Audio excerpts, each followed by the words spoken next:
ತ್ರಿವಿಕ್ರಮ್ ಅವ್ರು ಆಕ್ಚುಲಿ ಮನೆ ಒಳಗಡೆ ಇರುವಾಗ ಸಾಕಷ್ಟು ವಿಷಯಗಳನ್ನ ಅಂದ್ರೆ ಒಂದು ಸ್ಟೇಟ್ಮೆಂಟ್ ಕೊಟ್ಟಿರ್ತೀರಾ, ಬಟ್ ಅದೆಲ್ಲೋ ವೀಕೆಂಡ್ ಅಲ್ಲಿ ಬಂದಾಗ್ಲೂ ಅಥವಾ ಇನ್ನೊಂದ್ ಕಡೆ ಎಲ್ಲಾದ್ರೂ ಅದನ್ನ ಪ್ಲೇ ಮಾಡಿ ತೋರಿಸಿದಾಗ ಸ್ಕ್ರೀನ್ ಅಲ್ಲಿ ಇಲ್ಲ ನಾನು ಅದನ್ನ ಹೇಳೇ ಇಲ್ಲ, ಅದಕ್ಕಿಂತ ಮುಂಚೆ ಹೇಳೇ ಇಲ್ಲ ಅನ್ನೋ ತರ ನೀವು ಆಕ್ಚುಲಿ ಮಾತಾಡಿರ್ತೀರಾ.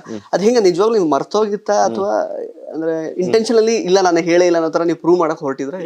ಇಲ್ಲ ಆ ತರದೇನಾಗಿ ಎರಡೇ ವಿಷಯದಲ್ಲಿ ಆ ತರ ಆಗಿದೆ. ಒಂದು ಮೋಕ್ಷಿತ್ ಅವ್ರಿಗೆ ಒಂದು ಮಾತಾಡ್ತಿರ್ತೀನಿ, ಅದೊಂದು. ಇನ್ನೊಂದು ಯಾವ್ದು ಅಂದ್ರೆ ಗೌತಮಿ ಅವ್ರ ಬಗ್ಗೆ ಮತ್ತೆ ಮೋಕ್ಷಿತ್ ಅವ್ರ ಬಗ್ಗೆ 7ನೇ 8ನೇ ವಾರಕ್ಕೆ ಹೋಗ್ತಾರೆ. ನಾನು ಆ ಇಂಟೆನ್ಷನ್ ಏನ್ ಹೇಳಿದ್ದು ಅವತ್ತು ಮಂಜಣ್ಣಂಗೆ ಒಳ್ಳೆ ಮಾತಲ್ಲಿ ಹೇಳಕ್ ಹೋಗಿರ್ತೀನಿ, ಆ ಫ್ಲೋಲ್ ಏನ್ ಹೇಳಿದ್ದೆ ಅನ್ನೋದು ನನ್ ನಿಜ ನೆನಪಿರ್ಲಿಲ್ಲ ಅಂಡ್ ಮರ್ತೋಗಿತ್ತು.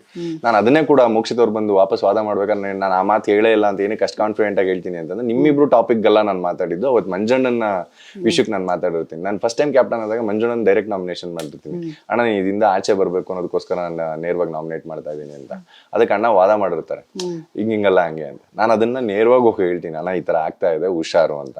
ನನ್ಗೆ ಆ ಪಾಯಿಂಟ್ ಅಲ್ಲಿ ಗೌತಮಿ ಅವರು ಮತ್ತೆ ಮೋಕ್ಷಿತ್ ಅವ್ರು ನನ್ನ ತಲೆಲೇ ಇರ್ಲಿಲ್ಲ. ಅಂಡ್ ಇನ್ಫ್ಯಾಕ್ಟ್ ಹೇಳ್ಬೇಕು ಅಂದ್ರೆ ನನ್ನ ಮನೇಲಿ ಯಾರ ಜೊತೆಗೂ ಕಾಂಪೀಟ್ ಮಾಡ್ತಾ ಇರ್ಲಿಲ್ಲ, ನನ್ನ ಮೇಲೆ ನನಗೆ ಕಾಂಪಿಟೇಷನ್ ಇತ್ತು. ಹಾಗಾಗಿ ಆ ತರ ಮಾತುಗಳು ನಾನು ಆಡಿದೀನಿ ಅಂತ ನನ್ಗೆ ಅನ್ಸಿರ್ಲಿಲ್ಲ. ಸೊ ಹಾಗಾಗಿ ಅದನ್ನ ವಾದ ಮಾಡಿದೆ.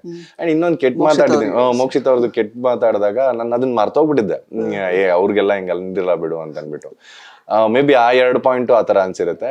ಈ 24 hours ಜೀವನ ನಡೆಸೋದ್ರಲ್ಲಿ ಎಷ್ಟು ಮಾತುಗಳು ಆಡಿರ್ತೀವಿ, ಎಷ್ಟು ಮಾತುಗಳು ಟೆಲಿಕಾಸ್ಟ್ ಆಗಿರುತ್ತೆ ಅನ್ನೋದು ಐಡಿಯಾ ಇರಲ್ಲ. ಅಂಡ್ ನಮಗೆ ನೆನ್ಪಿಟ್ಕೋಬೇಕಾಗಿರೋದೇನು ಅಂತಂದ್ರೆ ಒಂದಷ್ಟು ವಿಷಯಗಳು ಮಾತ್ರ ನೆನ್ಪಿಟ್ಕೊಂತೀವಿ. ಎಲ್ಲಾ ವಿಷಯಗಳು ಯಾರಿಗೆ ಯಾವ ವರ್ಡ್ ಪ್ರಿಕ್ ಆಗಿರುತ್ತೆ ಅಂತ ಗೊತ್ತಿರಲ್ವಲ್ಲ. ಸೊ ಆ ವಿಷಯದಲ್ಲಿ ಊಟ ನಾವು ಹಾಕಿದೀವಿ ಇಲ್ಲಿ ತನಕ, ಬಟ್ ನೀವು ಹಾಕಿ ಇವಾಗ ಟಾಸ್ಕ್ ಎಲ್ಲ ಗೆದ್ದು ಅಂತ ಹೇಳಿದ್ದು ಆ ಪಾಯಿಂಟ್ ನಾನು ಏನಕ್ಕೆ ಹೇಳಿದ್ದೆ ಅಂತಂದ್ರೆ ಸುಮ್ನೆ ಕಾಮಿಡಿಲಿ ನಾವೆಲ್ಲ ಎಷ್ಟ್ ದಿನ ಆಡಿದೀವಿ ತಗೊಂಬಂದಿದೀವಿ, ಈಗ ನೀವ್ ಆಡ್ಬಿಟ್ಟು ತಗೊಂಬನ್ನಿ ಅನ್ನೋದು ಒಂದು ಕಾಮನ್ ಆಗಿ ಹೇಳ್ತೀನಿ. ಅದನ್ನ ನನ್ಗಂತೂ ಪಕ್ಕದಲ್ಲೇ ಕೂತ್ಕೊಂಡು ಕ್ಲಿಯರ್ ಮಾಡ್ಕೊಂಡ್ಬಿಟ್ಟಿದ್ರೆ ಆಗಿರೋದು.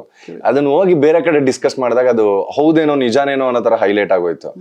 ಇನ್ಫ್ಯಾಕ್ಟ್ ಯಾವ್ದೇ ಆಟ ಬಂದ್ರು ಮುಂದೆ ನುಗ್ಗಿ ಆಡ್ತಾ ಇದ್ದೇನಕ್ಕೆ ನನ್ನಿಂದ ಈ ಆಟಕ್ಕೆ, ಈ ಟೀಮಿಗೆ, ಈ ಮನೆಗೆ ಸಪೋರ್ಟ್ ಆಗ್ಲಿ ಅಂತ ಅಷ್ಟೇ ಹೊರತು ನಾನೇನೋ ಸುಪೀರಿಯರು, ನನಗೇನೋ ತುಂಬಾ ಆಡಕ್ ಬರುತ್ತೆ ಅನ್ನೋದನ್ನ ಎಲ್ಲೂ ಡಾಮಿನೇಟ್ ಮಾಡೇ ಇಲ್ಲ ಯಾವ ಆಟದಲ್ಲೂ ಯಾರನ್ನು.